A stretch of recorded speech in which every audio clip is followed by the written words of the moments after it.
পশ্চিমবঙ্গের রাজনীতির যে সাম্প্রতিক চালচিত্র এবং তাতে করে যে একটা বিরাট শাসক বিরোধী বা প্রতিষ্ঠান বিরোধী আন্দোলনের একটা নজির তৈরি হয়েছে, কিন্তু এর কোনো ধাক্কাই কিন্তু সম্পৃক্তভাবে গ্রামে গিয়ে লাগছে না, বা গ্রামের মানুষের স্বতঃস্ফূর্ত প্রতিরোধ প্রতিবাদ কোথাও গিয়ে ধ্বনিত হচ্ছে না।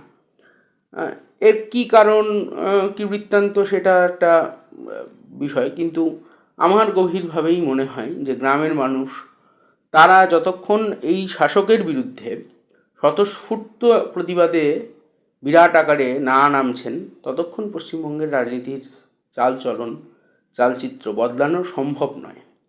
ধরুন, একটা বিরাট লুট চলছে, মাইক্রোফিন্যান্সের নামে লুট।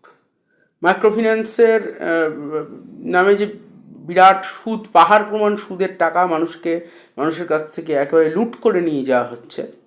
মানুষের হাতে কাজ নেই, তাই মানুষ বিকল্প হিসেবে মাইক্রোফিন্যান্সকে বেছে নিয়েছে। তার উদ্ভূত পরিস্থিতি বাংলাদেশে কি হয়েছে আমরা তো দেখতেই পেয়েছি।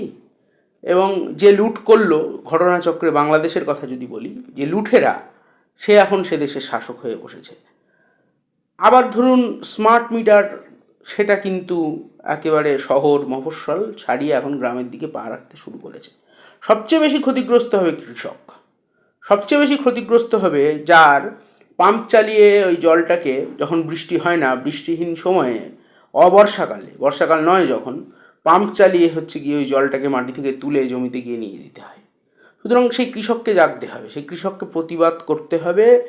এবং এ রাজ্যের সরকার যে হিংস্র লালসায় মেতে উঠেছে, সেই লালসায় মেতে ওঠার এক একটা স্তম্ভের বিরুদ্ধে, সেটা মাইক্রোফিন্যান্স হতে পারে, সেটা প্রিপেড স্মার্ট মিটার হতে পারে, এসবের বিরুদ্ধে একটা গণজাগরণ প্রয়োজন আছে।